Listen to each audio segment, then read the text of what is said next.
Well, good morning, everybody. Here's the plan for this video here on Friday. First of all, we're going to follow some of the kind of important things we've been discussing this week and look at some of the trends. So we're going to talk about the frost event. We're going to look at the tropics and the surge of potential moisture that could come up the Mississippi Valley with the event that could take place down here in the Bay of Campeche, but that's late next week. After that, we'll walk through our models. We'll get out, look out there at the pattern, and then my main idea for today is just to cover some of the new long-range information we've got from the European model after looking at some of the signal changes we've had because of a bit of a resurgence in La Niña. So that's what I want to do, and I want to finish with a bit more of a discussion about South America, some of the wildfires there in the upcoming forecast. All right, so our first animation is 500 millibar heights right now. So this is the mid-levels of the atmosphere and the flow.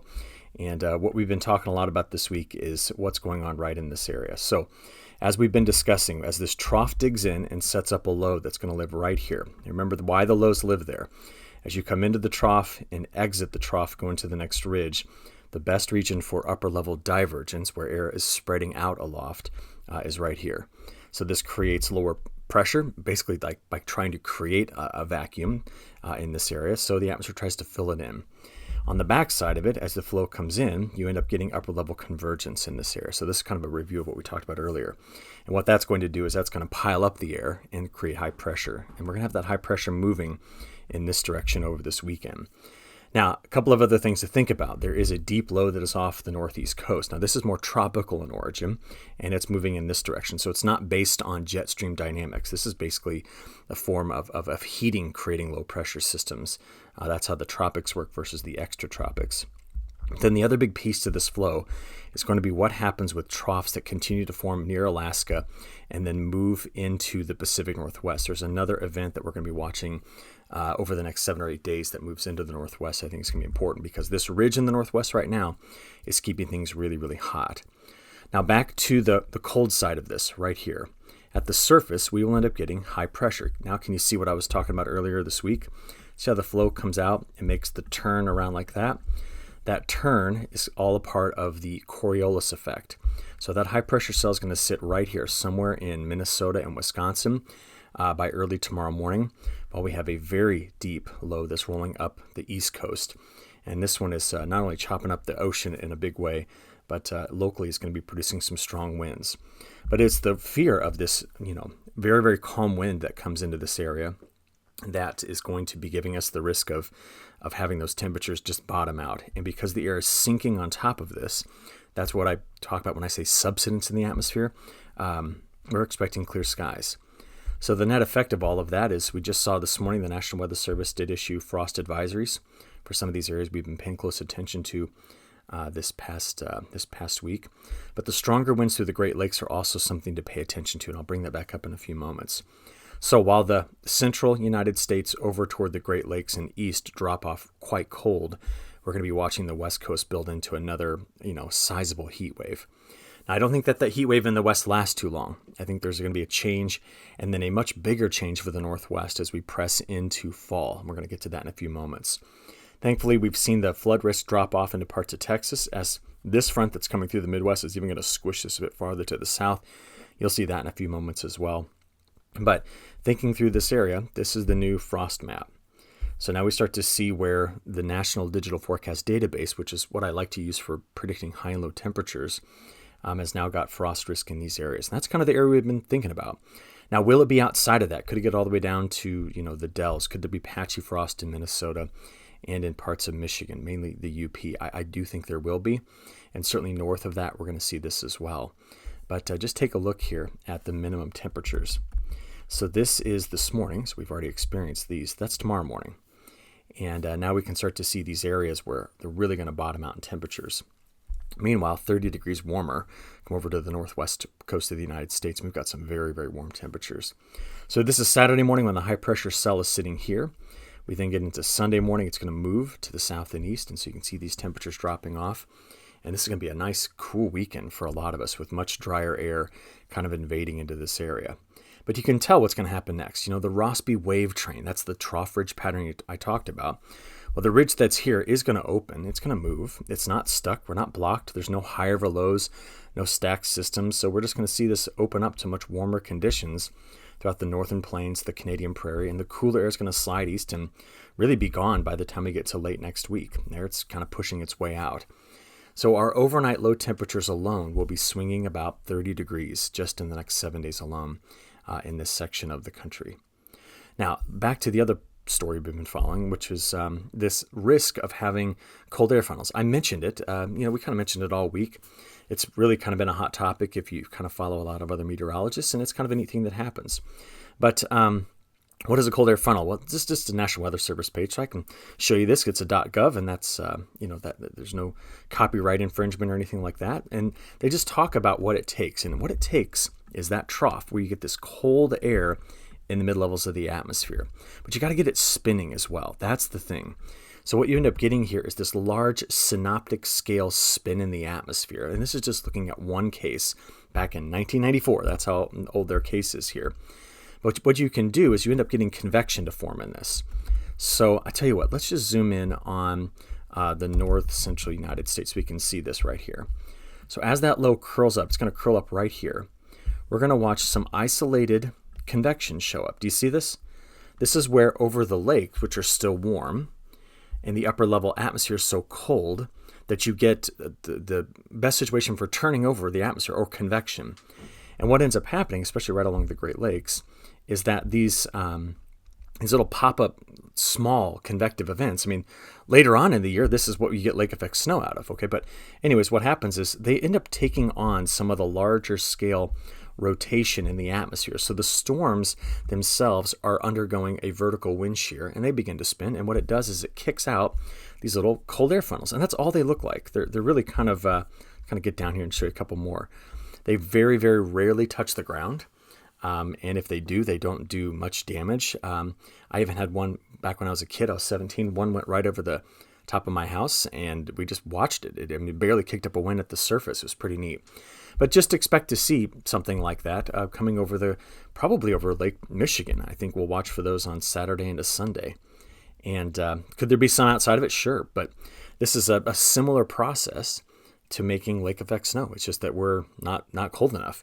And these little convective storms just tend to get these little spin-ups on the backside. So just be aware that could happen. Now, I want to come back, though, to the whole U.S. picture here. And I want to talk about what's going on down south. Because as we play this broad shield of rainfall that you see here, this is moving to the east, and that front that's associated with this deeper low in this area is about to just shove this all out of the way. So that front there, watch this. This is by tonight, getting into tomorrow morning, tomorrow midday. This will be Saturday evening. And that's going to press a lot of this drier air, cooler air, shoving that, what has been some pretty heavy rain down here out. And I just wanted you to see that part of it as well, because we're going to come back and talk about this in a few moments. Now, we've kind of mentioned a couple of things about the tropics, and that's been our other big topic this week. So let's give you the latest update from the National Hurricane Center. Let's see if they've done an update. There's their 7:53 a.m. update. So 20% chance on development of this system here. Then we can also see that 10% on the one on the backside, 20% here, 10%. So none of these are very high at all. But you know that I am watching this guy right here very carefully over the next 7 days.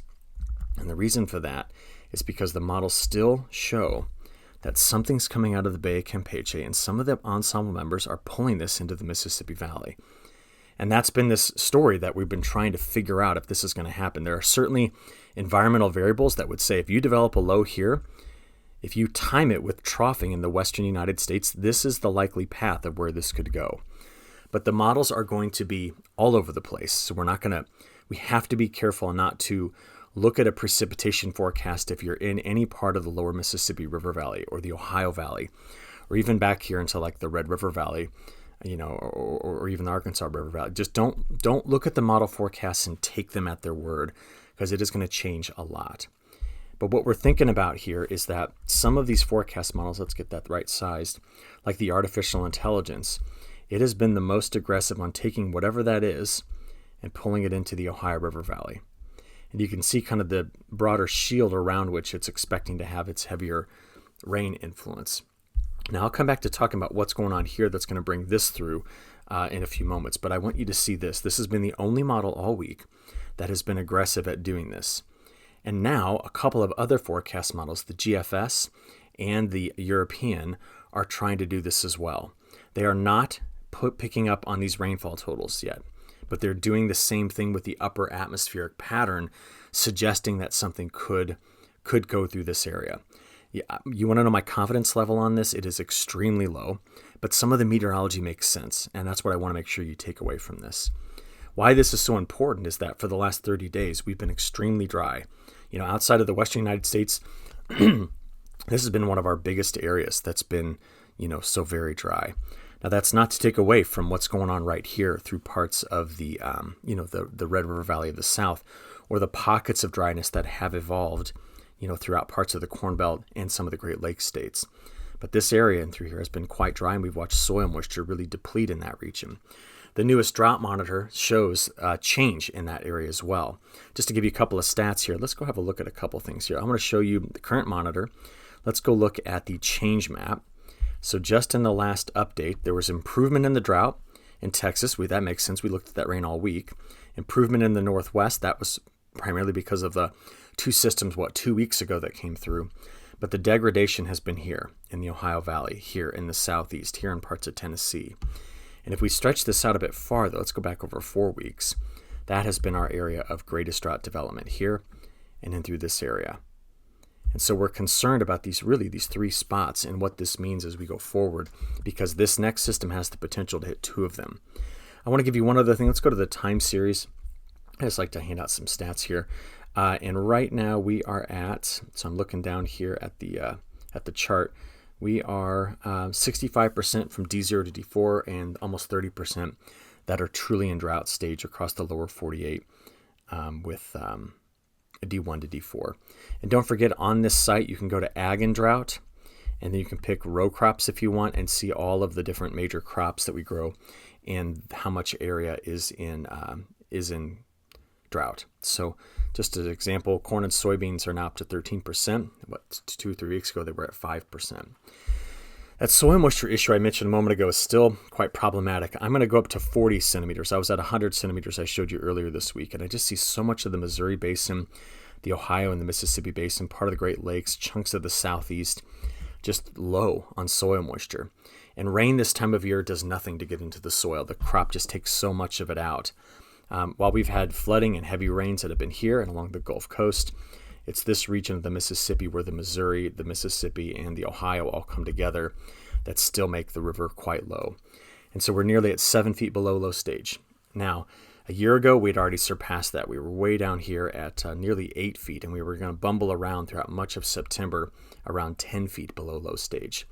And given the upcoming forecast, I'm concerned about something like that kind of happening again.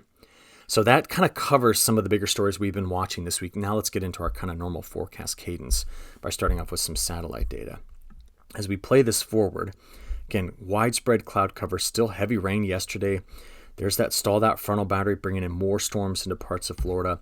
Here's the front. Last night it got a couple of sprinkles of rain over my house here as that front came through, but I was interested just as the sun was setting to get a better view of the wildfire smoke. We can see so much of it here in the northwest, but it's getting drawn into the back side of this frontal boundary as well through parts of the Midwest. Well, that front has since cleared, and early this morning as we kind of see the sun rise, look at the deep convection around this low. Now, why this doesn't have a good chance of developing is there's too much shear. The low is here, but all the big storms are on kind of its eastern and northeastern side. We've already cleared out some of the moisture into Texas, and now you can still see some heavy rain this morning here. But that front's continuing to advance, and we're going to watch the temperatures drop off behind this. So since I brought up the wildfire smoke, here's a quick 48-hour forecast of where we're expecting that smoke to go. So clearly see the flow. Look at this, just bringing the smoke down in the broader trough. There it is. There's the front. You can smoke's just lining it out real nicely and clearly here. But with the ridge in the west that's building, the heat that's coming with it, we're going to have continued wildfire threat all through the weekend in the west with very stagnant air and a problem of air quality issues as well. Okay, so last 72 hours, just a quick look at the rainfall. That front was not expected to do much. And as you see here, these rainfall totals were relatively light as they came through. But the last 3 days added to these heavy rainfall totals in central Texas. Some places picked up another inch to 2 inches. And along the Gulf Coast, a lot of Louisiana, even parts of Mississippi that had been very dry, adding more rainfall. So kind of keeping in line with what we normally do, this is the new WPC forecast. And I'm going to show you what's coming into the northwest in a few moments. But the WPC just increased this whole area with more rainfall. And that's that, about a week from now, that tropical surge of moisture trying to come into this region. Now that's where the WPC puts it. I told you these precipitation forecasts are going to be a bit maddening. That's the WPC. This is the national blend of models. And now, you don't see that same setup. It's trying to keep things much more suppressed. Let's go on to the artificial intelligence. That's the 7-day. And you've already seen the 10-day where it's trying to rip all this into this area. So see how much wetter the WPC was here already in the forecast, where the AI model's not yet caught up. But the AI model's got all of that following. So this is like next, Friday, Saturday, Sunday. Look at the European. It also did that. And then you come out to the GFS and like, well, wait, why? GFS is suppressed. I bet the 6Z run comes in and it's like, oh yeah, bring all that moisture into this area. So what you notice is that it's the AI model that's the bigger outlier trying to draw the moisture here. The WPC was there, the European was there, the GFS is still flat. And so this is all waiting on the timing of a couple of events. And I want to show you what those events are and then finally explain what's going on here. We know why the moisture's coming into this area. That's the low this weekend. But this and this you'll see right here. So I went ahead and played this through a Sunday. We'd already gotten to that point. We've seen this trough dig in. We know the ridge comes in behind it and there's some warmth. But as we go into next week, Monday, Tuesday, and Wednesday, right there, this is what's key. I mentioned earlier in this week that one of the best scenarios synoptically to get a tropical system to move out of the Gulf of Mexico and go north is to have some kind of ridge here with a trough in the west. And the reason for that is the flow is going to do something like this in the upper levels. And that just helps steer whatever is here north. So we watch this trough by next Wednesday and Thursday dig into Oregon, Nevada, Idaho, and this is what's going to give us a system next, I don't know, maybe Wednesday night, but most likely Thursday into Friday, that's going to just target this area with, storm systems. So we're going to keep an eye on that. But it's going to be the flow around this that draws whatever is here out. The European model now shows it. The GFS shows it. It's just the AI model is the wettest of them. And so there's that trough getting pulled out ahead of this, right underneath that ridge. See this? Now the AI system drags it right over Mississippi, Alabama, Tennessee, gets into Kentucky, and sits right there over that key part of the Ohio River Valley that's been so dry.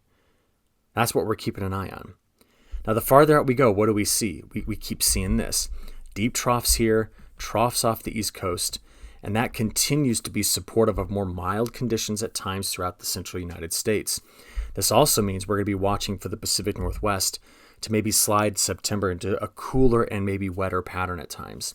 But this has been pretty well advertised in the models that we're going to see something like this. I mean, that's all the way out there to the 20th. Oh, shoot, that's almost to the equinox.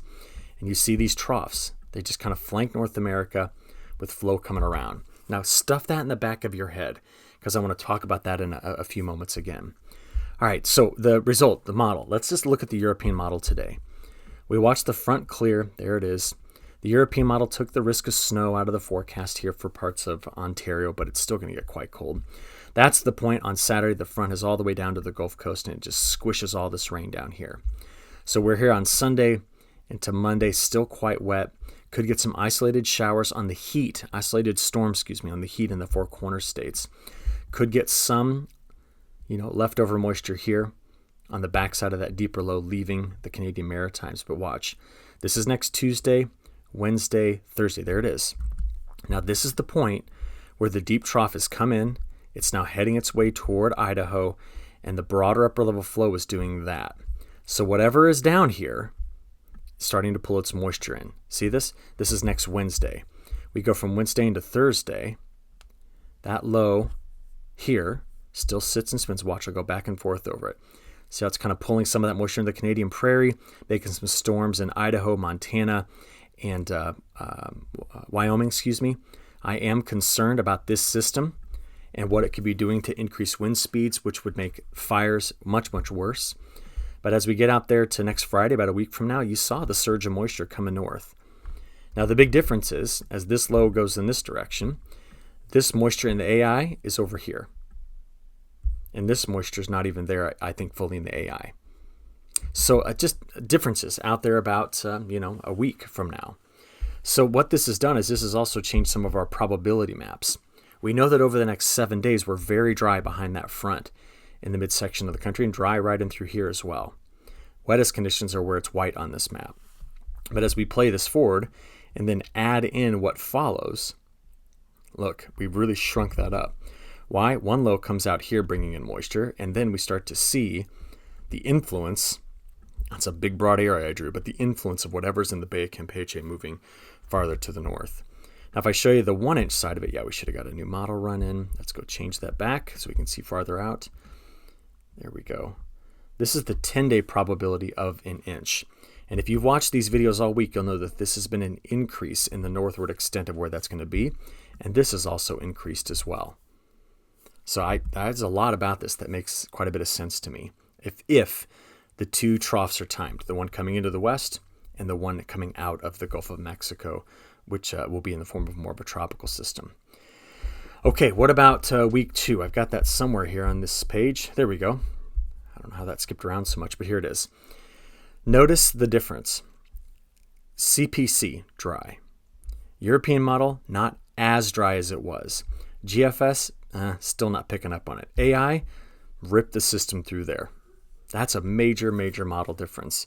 So that's that week 2 system increasing the rainfall here, and the AI's got it down there, but the other models are not settled on this yet. They've got this, but they don't have that coming through. So we have something to watch over the weekend. And go to the website and monkey around with it. I will be working on the new 2 different versions of this and improving this one. I apologize. It took me all week just to even get used to the site I built, but we'll get it fixed. So from there, let's get over to temperatures. We looked at the min temperatures already. Let's talk about max temperatures. There's today's highs. Excessive heat watches, warnings, advisories in the west, much cooler in the central United States. Here comes the front by Saturday, high of 67. That's going to be amazing. Sorry, that's where I live right there. Heat, look at the heat in the northwest. This is Sunday. Cooler air keeps pressing east. Monday, Tuesday, already warming back up in a big way in the plains, Midwest. All the cooler air is suppressed to the south. And then by next Wednesday, Thursday, there it is. That's the colder air coming in with that trough. And this is where we're going to have to watch this system kind of open up into this area. If we look out there, day 5 through 10, this is the updated map from the European model showing you, the push of warmer air that's going to follow, which means if you can get through this weekend without a frost in this area, then we are going to make it another few weeks before we even talk about it again, I think. That's at day 5 through 10. In fact, we've got excessive heat risk on the 13th through the 15th in this area. And then we get out there to day 10 through 15, which gets us out to the 21st. And, models are showing another shot at some cooler air in here, but that's because of troughing in this area and ridging in that. And that's something we've got to have a quick discussion about. Because I think a lot of the way the pattern's setting up in September is due to a few things. The trade winds, they've got going. See, that is what I see when there's La Niña trade winds. You'll even pick up later on this year a flow coming in like this as well. So when I tell you about La Niña, that's what I'm talking about. I'm talking about the increase of these trade winds. They've pushed, so this flow's coming across right here. They've pushed the best rising motion in the atmosphere right into that area. We call that phase 5 and 6 of the MJO, right in through here. And that phase 5 and 6 of the MJO often promotes, look, this really falls in line, troughing there, troughing here, ridging there. That's what phase 5 does. And phase 6 looks even similar. Now you're like, whoa, phase 6 went nuts. No, there are fewer cases of this phase 6 than there are phase 5. So that's why it looks a little bit more intense. But you can still see the trough ridge pattern. So there's so much about that forecast that I think is going to be persistent. But to tell you, the trade winds are going. Southern Oscillation Index has made it firmly into La Niña territory, and we expect it to continue to stay there. And that's what's going to bring us up to this, pattern, setup that might stick around for a while. So even out there, the 20th through the 26th, the 27th through the 30th, we see across much of the U.S. warmer conditions with, again, Alaska staying cooler. But the Northwest needs to watch, I think, most carefully for the risk of some cooler conditions, because that pattern featuring troughs off the Northwest begins to make this area wetter and keeps the Canadian prairie active as well. So you're saying this, the flow's coming in, going over this ridge. That's why we see drier air in this region. but we tend to get more active pattern coming through Canada after it comes through the northwest. That's one part of this pattern. The not so good part of this pattern is if we continue to get drier here and take more of that subsurface soil moisture out, the Mississippi River is going to continue to drop, and we're going to see some fall drought conditions expand. And while that may be fine for harvest, my current fear about the risk of wildfires in the prairie, in the plains, in the Midwest is going to start to increase. We still have more than half of the season to go for hurricanes. And remember, the European weeklies cannot forecast them. It's not designed to do that. But we need to be on the lookout for anything to come out of the tropics as we go forward. Okay? Temperature-wise, I often don't like the way the European model forecasts temperatures, but I do expect it to be more mild here than anything. And the cooler weather in the northwest, that's very consistent with the development of La Niña. And La Niña has got its act together finally. Look at this much broader area of cooler water surfacing. You saw the trade winds really increasing their speed. And that's why we've seen the ocean temperatures now. We're down here at negative 0.56 C. And that's a pretty good signal that we're heading toward weak La Niña fall conditions. Now, finally, to finish this video, let's talk about the new long-range data that came out from the European. It looks like this. Well, let me rephrase that. This is what it used to look like. Remember last month, we were talking about how the European model went just flatline on where La Niña was expected to go. You got to get the ocean temperatures down below that. Well, that's a terribly drawn line. You got to get them down below this to be considered La Niña. And the ensemble average was somewhere right in through here. That was last month's projection. What did we just watch change? In the last 10 to 15 days, big surge of trade winds, cooler water, and so the model was just initialized with that. Do you understand? We just pushed the model in the direction of La Niña. And now as a result, the new September forecast, the average is way down here. So that line I just drew in the previous one is somewhere in that vicinity. And what that means is more of the ensemble members are now firmly into weak La Niña territory, some of them down here to strong La Niña territory by December. Now, what we have to ask for next year is, does this come back up? That will be critical to understanding next growing season's risk in the United States. But right now, this is going to have a big impact on our fall and on our winter and South America's growing season. So here's the latest update. That is the September, October, November forecast. Makes perfect sense. You say, why? Well, that's what happens when there's a La Niña. You get troughs that dive in here. You get broader ridging, warmer, drier here. And there's an active tropical season, which is the wild card in all of this. But if you wanted to know what La Niñas look like, they look exactly like this. This is what September, October, November looks like. As you go forward into October, November, December, January, we tend to split the country dry south, wet north.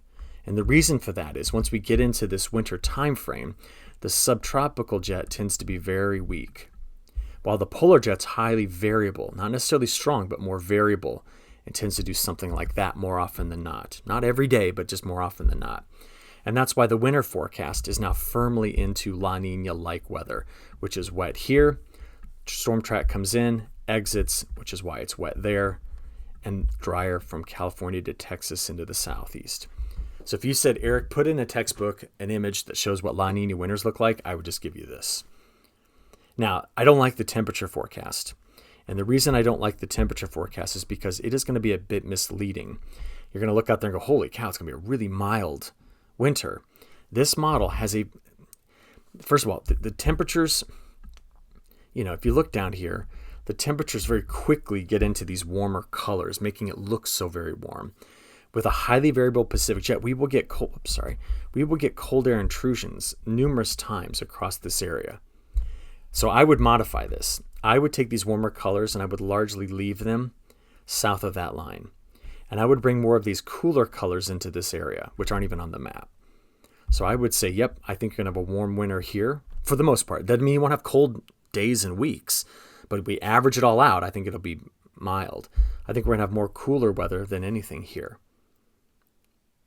And that's how I'd modify this. But I do not like looking at these temperature forecasts from the models. They just seem to be way too warm biased, especially the National Multi-Model Ensemble. So since we're about to start this new seasonal forecast, I'm going to show you how well they did for this past summer. So this would be June, July, and August precipitation ranks. we saw sizable drought developing here. It got dry late here, as you just saw. Very dry up the west coast, in the west, but up the west coast, those big systems. And then, of course, our wettest and stormiest area was here. Texas, flip-flop, back and forth, back and forth. We had one hurricane, a second hurricane. That's what summer was, all right? Temperature-wise, we've talked about this week. Did not get hot here. I mean, very rarely did we have more than 3 or 4 days of excessive heat. And we didn't see heat advisories every day. I mean, it was just not hot. All the heat was in the west, the southwest, down in Florida, or up the east coast. So how did the model do? Well, this was the temperature forecast for this summer. Oops, sorry. Try that again. This was the temperature forecast for this summer, June, July, August. And what you noticed is all that cooler air in here, the model was forecasting, above average. This is this bias I don't like in the model. So what I often do is I have to look at it and I have to apply that bias in my head and modify it. I'm like, okay, I see warmth here. I see warmth here and up the East Coast, and I see something going on here that's just not as consistent with it, right? That's what I did when I looked at this earlier. Now, I thought it was wrong back in June. I thought, man, it's going to be much, much warmer in this area. We blew it on that. It was a cool and stormy summer in this area. How did it do on precip? Well, let's go look at the precip forecast. This would be the seasonal anomalies forecast way back in June. Did it do okay? Yeah, I mean, we had a lot of wet weather here, and it was wet at times, remember? Here, it then got really dry, though. We were dry in parts of the west, but remember, we had big surges of monsoonal rain that weren't accounted for. It got this okay. It found the drought there. So you have to look at this and you go, all right, could I have used this to find a pattern? Not magnitude, but a pattern. And we did. The only thing is I went against the pattern when it came to the temperature forecast. So when I show you this, my point is to give you, back to these maps, and now you know why I made those corrections and why there's some predictability in this map. I think we're going to get into a halfway decent winter because we didn't even have one last year. Okay, that's a new long range. We'll keep talking about this next week when we get even more data in. So I'm going to finish with South America. Look at the wildfire smoke going back to August 30th. That's the 31st. The 1st, 2nd, a lot of this in the rainforest, a lot of this here coming into parts of the Cerrado. That would be the 2nd, the 3rd, the 4th. And this was yesterday, so front's trying to clear here. That's a lot of wildfire smoke. We are not expecting much precipitation at all, if any, throughout Brazil's main growing area. There is, late in the time period, not in the next 7 days, but days 7 through 10, where there's a front that's going to try to sneak through here and put some rain into Paraguay, down into Uruguay, Rio Grande do Sul, Santa Catarina, and maybe parts of Sao Paulo. Parna. Sao Paulo's up here. You could also get some better rains down into Argentina, but the monsoon is not yet ready to start. So when we look at the 30-day sliding window for forecast between now and October 5th, rapid early planting in Brazil is not expected. But as you take this out there a bit farther, the model's been very consistent that through the middle of October, that would be September 15 to October 15, but really into October, rainfall is expected to come up here. And as we play it forward later in October, the models are forecasting this wet. And now here's the reason for this. As we get later in October, if La Niña increases, well, we just tend to do better on drawing in stronger trade winds that pull in that moisture and help move the high pressure cell just off of the kind of the east coast of South America to do this. That increases monsoonal moisture. The westerlies tend to be a bit weaker, and that's why we see drier conditions into Argentina. But longer term, and this will be my last map today, this is the October, November, December outlook. And overall, there's not much of a major concern here. Sure, there's some drier signals, maybe in Tocantins and Para, but a lot of the rest of Brazil's growing area is seeing, near normal rainfall. The later we go into December, January, February, that's December, January, February, the models are predicting wetter conditions through some of Brazil's prime growing area, a little drier in the northeast. But this will be something to watch. Do we end up developing drought in Argentina? That would be typical of La Niña, but I need more of a signal from La Niña before I can make a call like this. All right, thank you so much. Friday, we made it. Have a great weekend. I'll pick this up again on Monday. Thanks.